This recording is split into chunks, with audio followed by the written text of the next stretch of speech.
L'Union européenne affirme son optimisme sur un apaisement prochain de la situation en Éthiopie. Selon Annette Weber, représentante spéciale de l'UE pour la Corne de l'Afrique, le Parlement éthiopien pourrait lever prochainement l'état d'urgence instauré dans le pays depuis novembre dernier.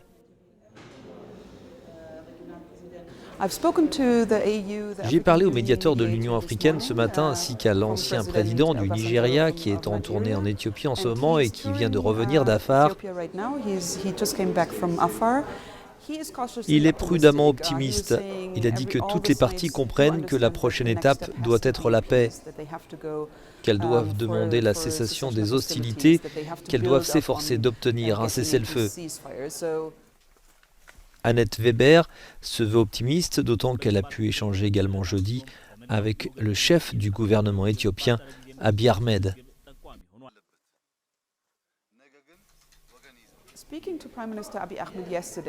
En parlant avec le Premier ministre Abiy Ahmed hier, mon sentiment est que ce que nous avons vu au cours des 2 dernières semaines, les changements, la libération de prisonniers politiques, l'arrêt de l'avancée des forces de défense nationale éthiopiennes vers le Tigré, la libération de prisonniers dans les camps, principalement des Tigréens, je pense qu'il y a une volonté de se diriger vers la paix. Il en a parlé. Dans ce rapprochement entre les deux camps, Annette Weber reconnaît que les négociations sont rendues complexes par la présence du TPLF et de l'armée de libération de l'Oromia dans la liste des groupes terroristes.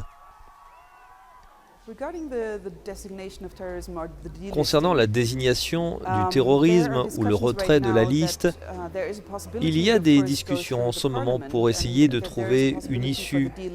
Cela passera bien sûr par le Parlement, mais aussi un engagement du TPLF vers un cessez-le-feu. La guerre en Éthiopie, qui a commencé en novembre 2020, a fait déjà des dizaines de milliers de victimes et fait des millions de déplacés.